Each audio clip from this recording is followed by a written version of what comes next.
Hey there, it's time for the show, the Tatiana Show, where you make friends and talk life and crypto.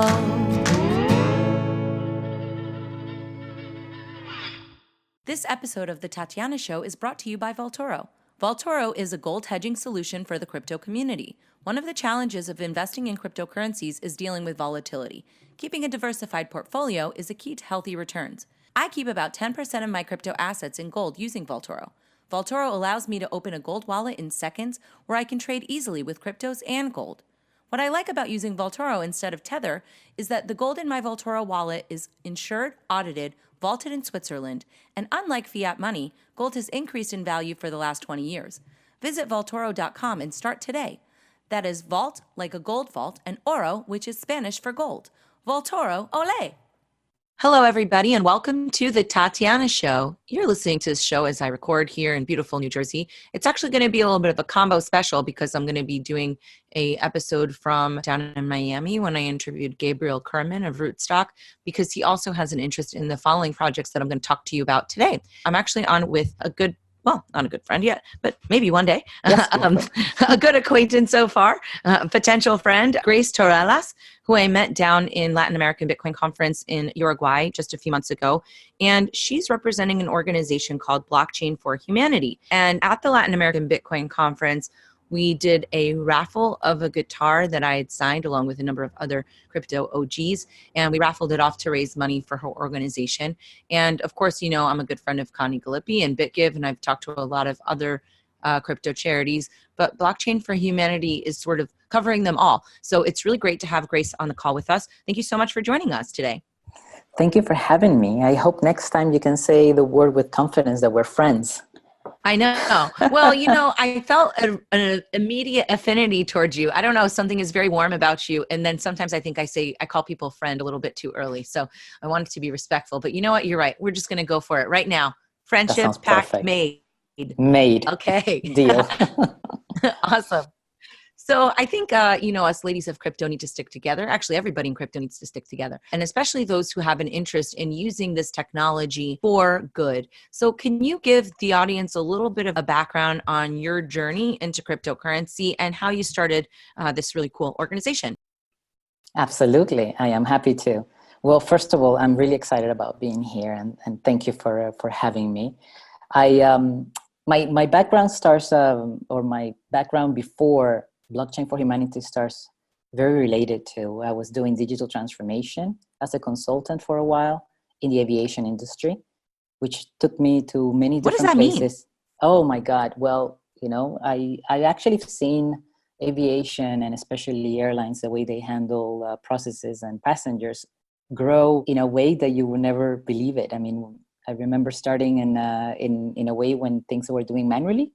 And suddenly I'm in the middle of this transformation whereby we're digitizing everything, and bag tags are coming out with a barcode, and passengers are able to be identified in a different way. So aviation went through a huge digital transformation that is still continuous. And today, having the chance to actually choose your seat on a plane yourself, that was unheard of a few years back. So we have gone through really a great transformation, and I think that prepared me really well with what we have seen with blockchain and what we're about to see, which was still not there yet.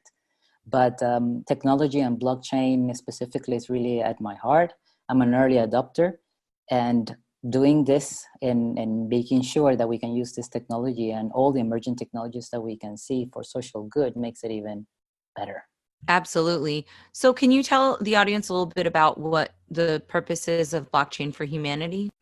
Absolutely. So we have Blockchain for Humanity actually was born in a very ad hoc idea to be able to let the world know that this technology goes beyond a cryptocurrency or just a speculation on trading and so on.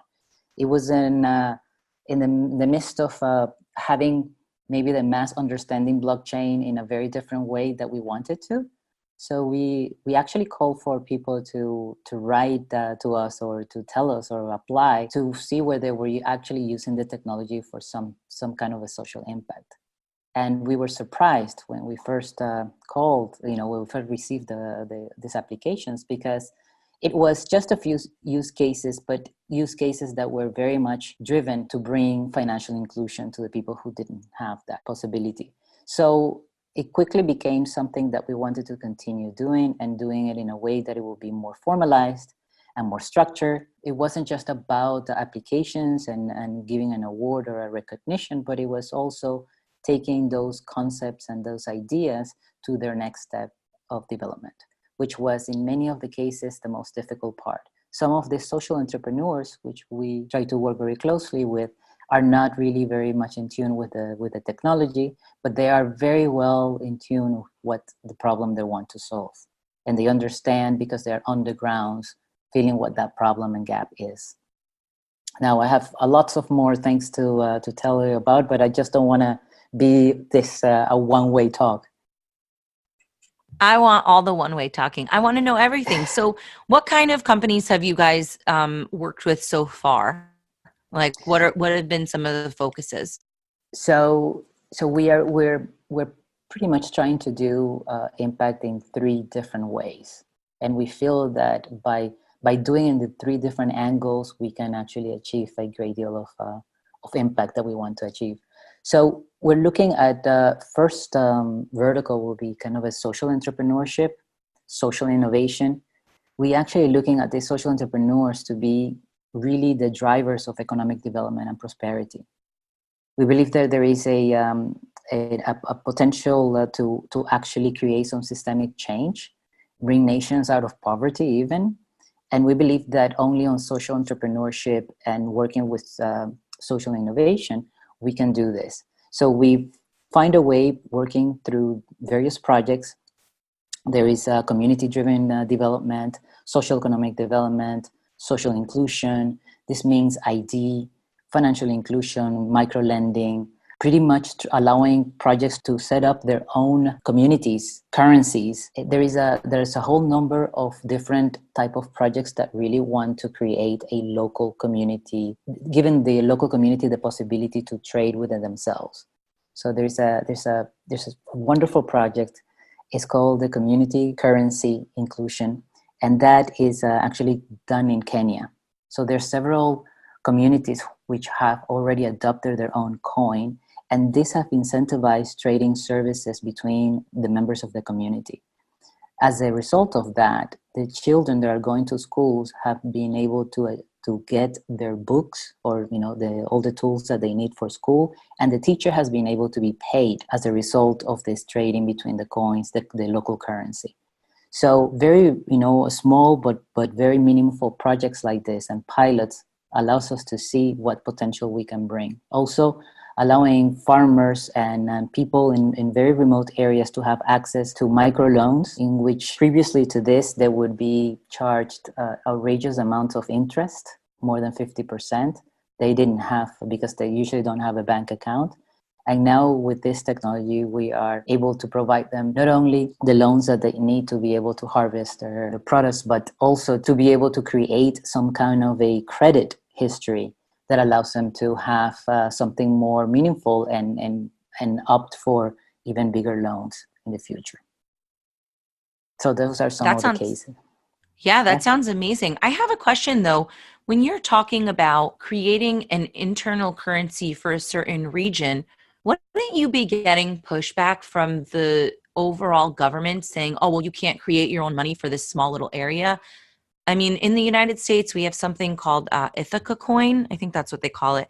It's Ithaca, New Jersey, and Ithaca, New York, and they've had their own kind of like a coupon system within their city for many, many years. And frankly, I'm actually surprised that they haven't gotten that much pushback from the government, because governments generally do not support other kinds of currencies, even if it's helping their own people, because that takes away their power. Have you come across this at all or considered that? It's a very good consideration, but it hasn't come as an issue today yet.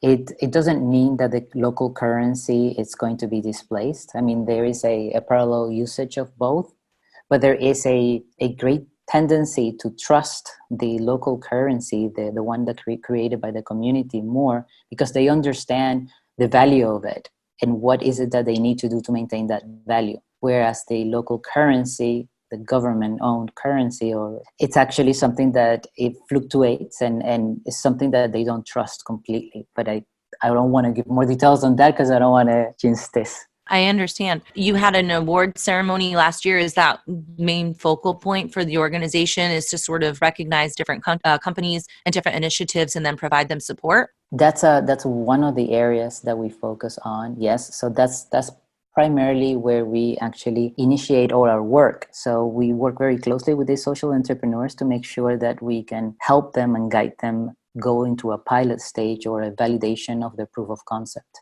So that's one side. Also, we are looking at working with charities and NGOs to lower the barriers of entry in using this technology and allowing them to understand how this technology can actually help and maybe perhaps enhance their processes or their system overall, and be able to have a greater reach with their donors. So that's one area that we are looking into now implementing this year. And also another one to complement the impact that we want to bring is to work with businesses, making sure that they understand what it is to be having a business around purpose. So when we talk about purpose and when we talk about doing good, everyone always thinks that means not for profit, and that means that we need to do things for free or charitable and so on. But we want to be able to actually bring this message in a different way, whereby we believe in for-profit models. And we believe that they are actually offering returns to the shareholders and to their members or the communities around them. But more so, we want this business to be purpose-driven and to understand that part of that profit or those gains can be sent back to society in some different ways.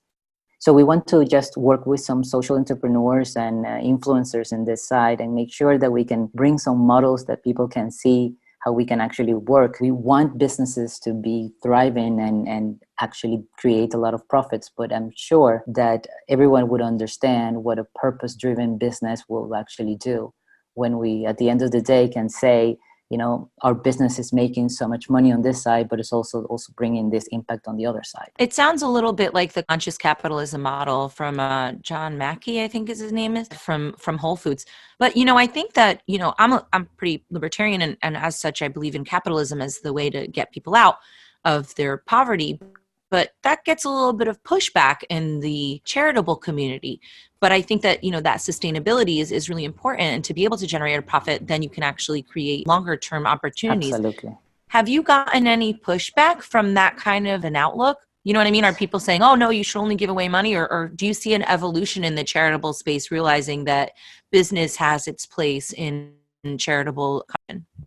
No, I see a great evolution in that sense. I don't see the resistance or kind of the pushback as we usually did.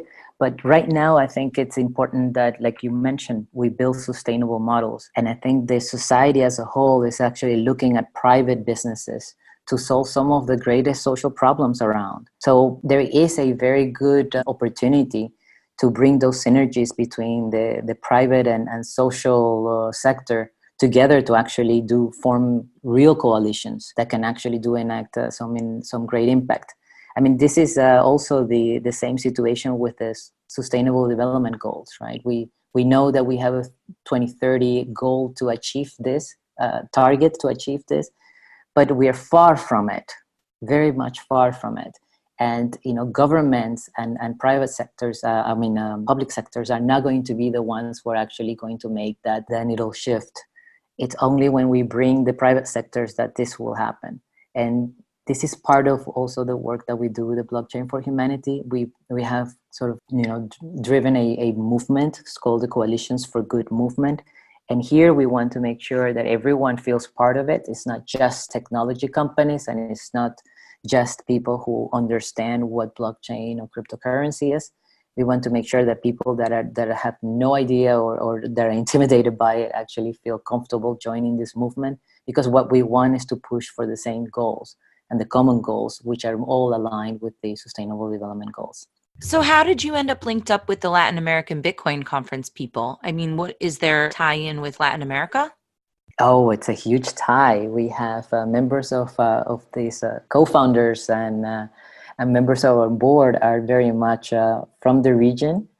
is, as you know, the RSK team was kind of one of the first members of this idea, and they wanted to make sure they push this forward.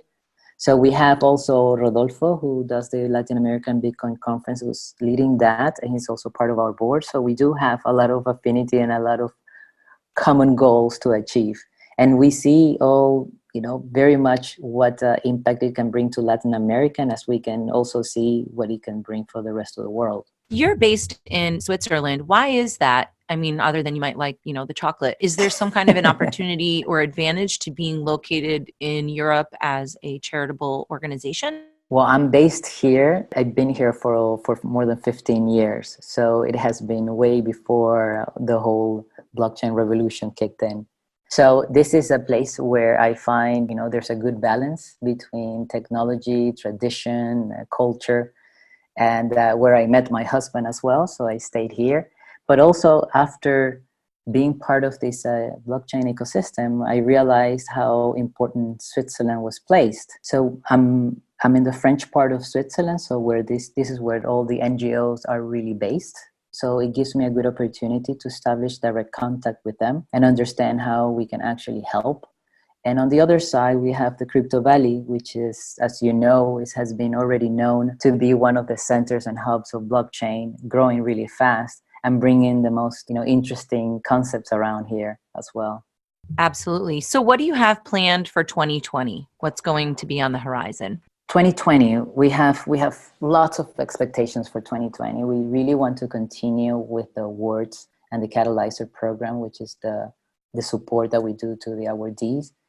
We want to start building even greater ecosystems. We want to be able to reach out to more governments and corporate institutions outside of the blockchain space. We want to really energize and bring more members to these coalitions for good. We build a force that is really looking at creating impact. And sometimes, I come across a lot of people that ask me, but what is really impact? So you can't really define impact in such words, but it's really a word where when you do something that you know that it has a higher purpose and good versus not doing anything. So to me, impact is when you just do something about it, anything. And that's what we're trying to sort of achieve with the Coalitions for Good. And then we are building a framework around these purpose-driven organizations where we like to help and get corporations to do an actionable statement of purpose, work with them to really define what actions can be done that would lead us to actually support those sustainable development goals. So that's the 2020 sort of horizon. We're looking at expanding the team and really creating more of this sort of effect within our own local communities. We have a great team in Korea that joined us this past year in 2019, and they are actually energizing and incubating a number of projects in Korea. So I was very happy to see that there was an interest and they're very excited about promoting this. I went there to help the team actually create this sort of meetup whereby we invited everyone who ever wanted to learn anything or know anything about social impact. And to my surprise, there were a lot of people that went only because they were curious. They never heard this before. They did not know what social impact was, but there was blockchain related to it. So it was a very interesting aspect of learning about it. So I thought that's the way to actually reach out to as many people as we can and increase the awareness around what we're doing. If a business wants to get involved, can they only donate? Or, for example, let's say somebody has a blockchain project that they think would be useful for other companies or initiatives that you're working with.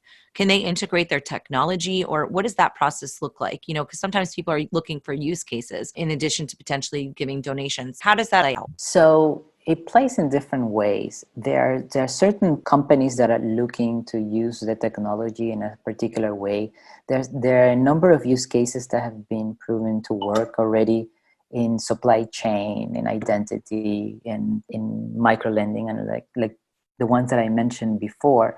And these are already technologies most of them are open source, that are ready to be implemented in any other type of industries. I mean, the same use case can be used in various industries. And what we're trying is to see whether we can actually pair some of these initiatives that are implementing this type of projects for the benefit of a greater good with companies who want to also use the technology for something that will be enhancing maybe their processes or the operation as a whole. So I think it would be probably a win-win situation whereby the social entrepreneurs will benefit from some kind of a sponsorship that allows them to continue growing on their development, and for these companies to also have visibility on these use cases and how to implement them. Excellent. What's your biggest success story, do you think, so far?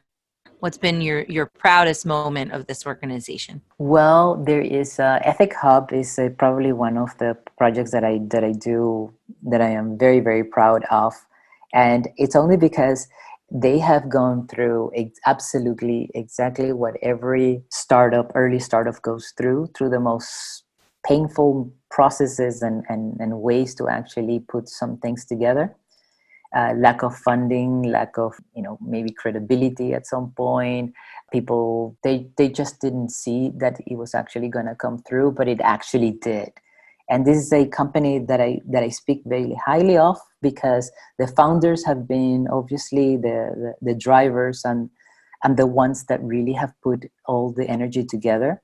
They have already been able to raise over $1 million from various institutions, International Bank for Development. I cannot be more proud of what they have accomplished, because right now they have over 100 farmers that have been already serviced with loans. And they have paired this with investors in Europe who are looking to get a little bit more profit than the 4% that they will get in a bank. And these microloans are actually very short time. Within the 3 months, they get the return that they want, and the farmer gets what it needs.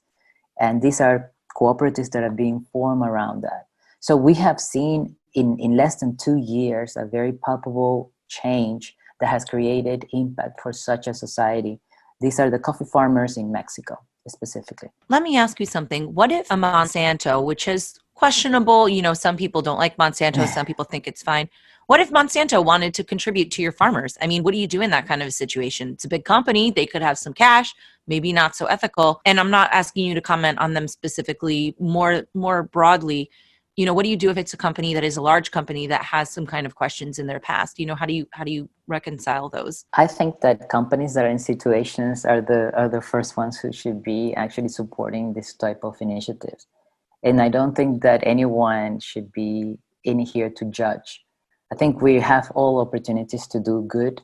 And companies, yes, they have some questionable ways of doing things, but I believe also that there is an opportunity to do the right things. So I don't see a problem. I think that there's a good opportunity to bring this good, as far as we can. So why not? Excellent. Well, what are your next speaking engagements and stuff? If people want to catch up with you, where can they find you? And how many other people are really representing Blockchain for Humanity? No, we are about 14 in total. We have a core team of about 5. Gabriel would actually tell you about it because he's also part of that. We have a very engaging board of 4 board members. And we have, like I said, about 14 people that we call them contributors. They're pretty much spread around the world. This is completely decentralized. Next event where we're going to be as a team is actually at ETH Denver. Oh my gosh, I think I might see you there. The there joy you go. just jump through the interview. So and I'm gonna call you friend. There you go. That's when we're going to really solidify it. It's because we haven't really drank together that we haven't solidified things as much as we could. We need to do something about that. I mean, I'm willing. I'm the kind of person that's, a team player. Wonderful. I hope to see you out at ETH Denver if I make it out. Where can people connect with you online if they want to find out more, if they want to join, or if they want to maybe add a Blockchain for Humanity track to their existing conference? What's the steps?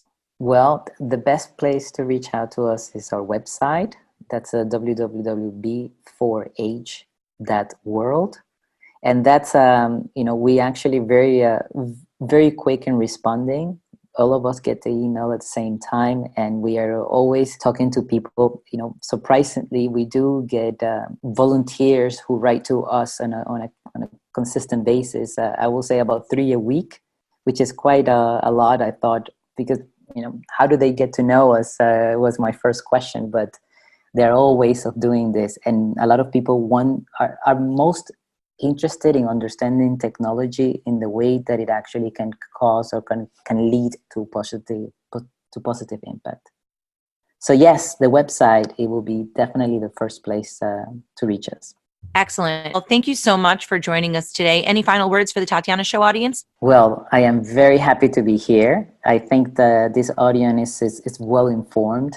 I know that there is a lot of activists and people that believe in this technology.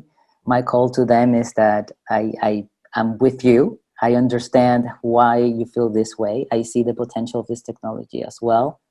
But I invite you to be part of this coalition for good in any way possible that you can. Let's make this coalition for good work for that force of good. So thank you.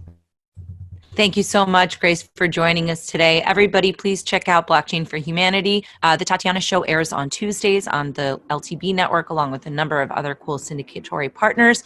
Go to thetatianashow.com. And if you want to hear the softer side, you can listen to proofoflovecast.com, which is a podcast about relationships, personal development, all sorts of fun stuff like that for the crypto space and beyond. And that's proofoflovecast.com, also on the LTB network. So go over there. And thank you very much to our sponsor, eToro. We appreciate your support. And everybody go and check them out. You can trade on there. You can use your Bitcoin, and you can do all sorts of fun stuff on there. So make sure you check it out. Thank you so much. Bye now. Hello, everybody, and welcome to this special segment of the Tatiana Show in partnership with the Hodlcast. I am here at the Miami North American Bitcoin Conference, and I'm here with Sasha Hodder, who is co-hosting the show with me today. We're putting it out on both of our podcasts. Sasha, why don't you say hi, and where can people listen to you? Oh, hi. People can find me, my Hodlcast at iTunes if you type Sasha Hodler, or my webpage, sashahodler.com. Awesome. Very good. And Gabriel, we bring you back to the show once again. If you could introduce yourself to the audience. Thank you for having me today. I'm Gabriel Kurman. I'm co-founder of RSK and the Reef Project. I'm also part of the Latin American Bitcoin NGO, co-founder of LaBitConf, which is a crazy minivan Bitcoin project that travels around Latin America. Also co-founder of Blockchain for Humanity, which is an NGO that promotes blockchain use cases with positive impact for society, and big fan of this technology and its potential for improving human life in general. Is that the organization that Grace is a part of, that we gave away the stuff at the Latin American Bitcoin Conference? Absolutely, yes. Grace is also the heart of Blockchain for Humanity. There are multiple synergies on everything that we're doing also with LaBitConf, which is the largest and longest running conference in Latin America that we're helping and being part of for the last 7 years. Yeah, it's absolutely my favorite conference. Everybody who went was buzzing for weeks. We thought it was so rock and roll. I loved the opening, how Andreas just dropped one bomb, and then there was Max Kaiser, and then it was Jimmy's song, and then there was even a little bit of pushback from some people from the central banking that were maybe a little bit afraid. Can you comment on this? We can cut it out if it needs to be secret. No, so this is what I like the most about LaBitConf, and I would say the Latin American community in general, is that you can still see there the early cypherpunk spirit that was in Bitcoin in the early days. So that energy, this respect for the status quo remains there. So, and I think it's very important that we keep that alive, because we will not change the world and what needs to be fixed by asking permission. So we gotta do it. And also it's very important that we show that this technology could bring real benefits for our society, because it's just a technology won't solve our problems by itself. It's also going to be used for bad actors, for negative use cases. So it's very important that all of us involved in the space get hands-on in building real applications that can improve the life of those who are in need the most. So we can show this to our governments and authorities so they understand the real value of blockchain technology. Okay, that's awesome. So I really like, Sasha, you haven't seen this, but they're doing this La Bitcoineta thing, which is a bus and inside it they're running a full node, and then they have a table and they have Satoshi's white paper written on the table, and it's so cool. And you guys have been doing this for a while, but I don't know all the details. I actually took a ride. I want to talk to you about maybe coming down and going for a little road trip, but tell us a little bit about how long has that been going on, and also more importantly, the content that you guys are creating there. You know, you previewed some of it at the Latin American Bitcoin Conference. So what's the strategy for that kind of content? So we've seen after many years the impact that LaBitcoin has every time it goes to a new country. So we try not to repeat the country, and it really boosts the local community every time the event passes through a new country. But then we felt like once a year was not enough. And also we felt a little bit bad about always going to the major cities and capital cities when this is a grassroots movement and should be by nature fully decentralized. So La Bitcoineta started as a dream project where we could take this technology to every corner of Latin America. So we put it together with the help of the Latin American NGO. It's been a little bit centralized in the coordination, but then the execution was fully decentralized. So it's just volunteers from the different communities just jumping on the bus, giving talks to high schools, to groups of entrepreneurs, to local municipalities and governments, and explaining to people that you don't have to be tech savvy or you don't have to be in finance to be part of this revolution, and it's open to everyone. So the whole team just put a lot of effort in explaining this technology in very layman terms, so everyone can feel welcome and get interested and benefit from the decentralization and censorship resistance of this technology, which is so much needed in Latin America. Yeah, absolutely. What's the typical on-ramp for new users in Latin America? Are they using Bitcoin ATMs or cold storage or Coinbase, or how does it work to get onboarded as a new person? So I would say that what La Bitcoineta tries to do is to get the educational on-ramp. So we always tell people before putting any money or any savings into Bitcoin, learn about it first. Those who have been touched by LaBitConf or by La Bitcoineta and started learning about it, they just made a career out of it. So the lack of developers and entrepreneurs, any kind of professionals with knowledge on blockchain is so large that, if you know about it, you probably are going to get a job for the rest of your life.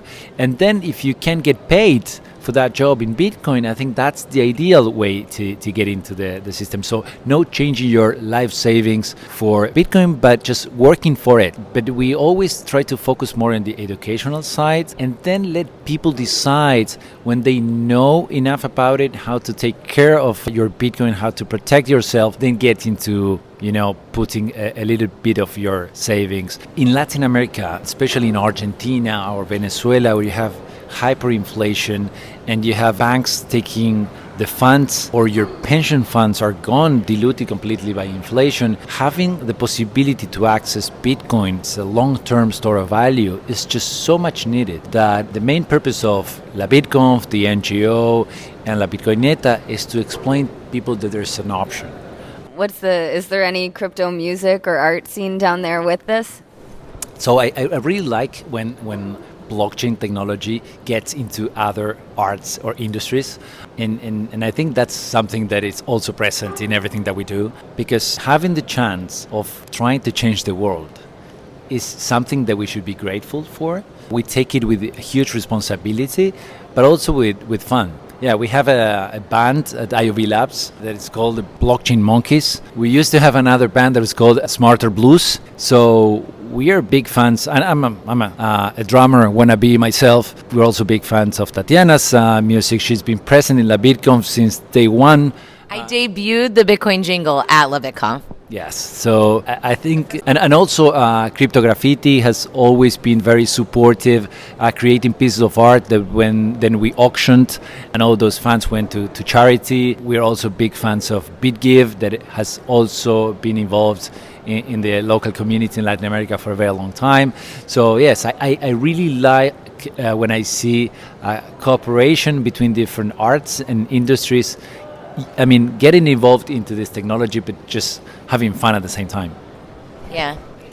Have you seen any increase in interest in blockchain gaming? Because I was talking to someone yesterday who was saying there's a really easy way in certain games that were, well, first of all, that there's over 1,000 games now, which I had no idea. And secondly, that you can earn $5 an hour or more playing some of these games. So in Latin America, do you think that would be something that people would use if they could earn, $5 American an hour in Ethereum or EOS?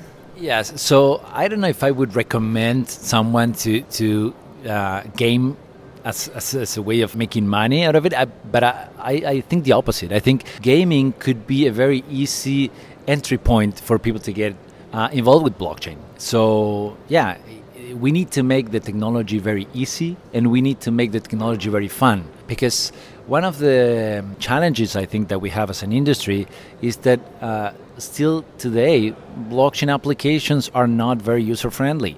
So we are competing with WeChat, we are competing with centralized chat applications, with centralized social networks, with centralized marketplaces. So we need to make the user experience as good or even better than those applications, so people start using blockchain technology without even knowing what blockchain is. Yeah, absolutely. So I know that we have a short window of time to chat with you, but I did want to ask you, what's happening with RSK? And for people who aren't familiar with the project, give me a little bit of background. Okay, so basically RSK, it's a project that we co-founded 5 years ago. Basically brings Solidity smart contracts on top of Bitcoin infrastructure. So it's a Bitcoin sidechain. It uses Bitcoin to pay for the execution of the smart contracts, and then also allows Bitcoin miners to merge mine the RSK blockchain. So it creates a positive feedback, adding more value to the Bitcoin miners and adding more security and value to the Bitcoin network in general. I think 2020 will be the year of DeFi for Bitcoin. So all these amazing applications that we've seen in the Ethereum space are going to be also available on top of Bitcoin infrastructure and its sidechains, which is going to be extremely exciting. Last year, we created the RSK Infrastructure Framework, or RIF, which is a set of services that are in place to help to decentralize the rest of the internet. So one of the things that we mentioned today in the presentation is that, do you really envision an internet split into two in the future, where we have all our social networks and marketplaces centralized and controlled by 5 big tech companies, and the rest of the internet of value fully decentralized and with the user being protected in the center? I don't think that will happen. So either we have the Facebooks and the Googles of the world getting their centralized applications for store of value, or we build with the same paradigm that Satoshi and Bitcoin showed us, and we take that paradigm to decentralize the rest of the internet. So this is what RIF is trying to do. So we created the Lumino network within RIF Payment to do micro payments off chain on top of every single token or stablecoin built on RSK. We also created RIF Communications that allows to incentivize decentralized nodes to create a decentralized WhatsApp or Telegram. Also, we have RIF Storage that allows the creation or the decentralization of storage, which is one of the big bottlenecks of the internet that is fully centralized. But we are doing all this without reinventing the wheel. So we are taking the most interesting projects in the space, such as Swarm or IPFS, and just adding the decentralized incentives layer on top of it in a unified set of libraries or user interfaces. So the user does not need to choose between one or the other, and to make the process as seamless as possible. And then we also have a service called RIF Marketplace, which what we'll do is create the building blocks so you can create a decentralized social network or a decentralized marketplace. So an Uber without the Uber, Airbnb without the Airbnb, where the rules are set in a smart contract where no one can change the rules when they reach a certain market share. And also when you as a user, if you decide not to participate in that marketplace anymore, you can leave or fork, but keeping all your reputation and your contacts. So you are not a slave of the marketplace. So this just basically opens the door to innovation. I would think that it will make these social networks way more fair for the users. So this is what we're doing with RIF on top of RSK. And recently, a couple of months ago, we also joined part of the IOV Labs that comes from Internet of Value, which is this holding organization that has RSK RIF implementation, and also now Taringa. Taringa is the leading social network in Spanish in the world, has more than 30 million active users, registered users, and more than 1,000 active communities in there, because we need to get this mass adoption into Bitcoin, and we need to make sure that we test and prove the value proposition for these users. So I think the addition of Taringa to the IOV Labs stack is going to be amazing. We're going to have in the next quarter, I think, the first MVPs adding value to the content creators in Taringa with tokens, rewarding directly from the advertisement coming to the platform to the content creators. And there's a huge list of ideas in the roadmap that we want to test and prove that value proposition to Taringa users to then expand it to the rest of the users in the world. I love you guys. I love the community around Latin American Bitcoin Conference. It's just so incredible. You guys have one coming up. And by the way, congratulations. I know you guys have been working really hard, so that sounds amazing. But there is another one coming up. So if you're listening to this and thinking, wow, Gabriel's so cool, these people sound like a lot of fun, where are you going to be next year?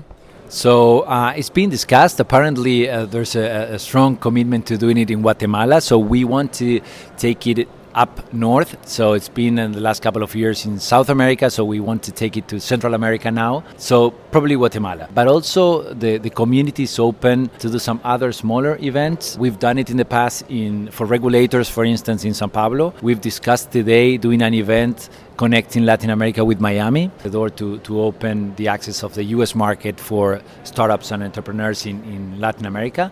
So if anyone has any idea, want to get in touch with Latin America, if you have a project in the US that wants to serve users in Latin America, feel free to contact us through any of you guys. And also, this is a community-driven ecosystem where we encourage collaboration, and the region is open to any projects in the world. We have the users, we have the desperate need for blockchain applications. So as we've done in the last 7 years, and we will continue to do, if any of your audience has a solution, a blockchain application that wants to test their services, as we have some amazing projects that are being deployed in Venezuela and in Argentina to help users get away from inflation and capital controls, feel free to contact us, and we will do our best to help you there. Awesome. Do you have any other questions, Sasha? No, but very excited about what you're doing down there. I hope I can join in Guatemala next year. Absolutely. You can't miss it. I don't accept any kind of missing of this conference. Give me some links before we go. Yeah, so if you want to learn more about LaBitConf, you can go to LaBitConf.com. You also will find in LaBitConf YouTube channel all the live streaming presentations from all the past events.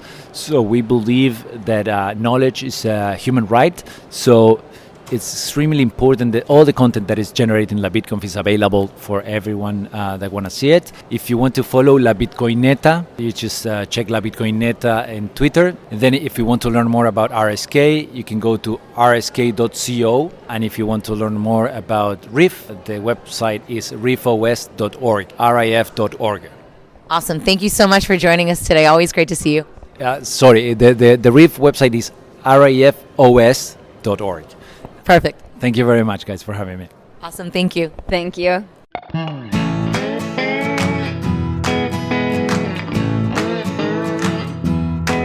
Hey there, it's time for the show, the Tatiana Show, where you make friends and talk life and crypto.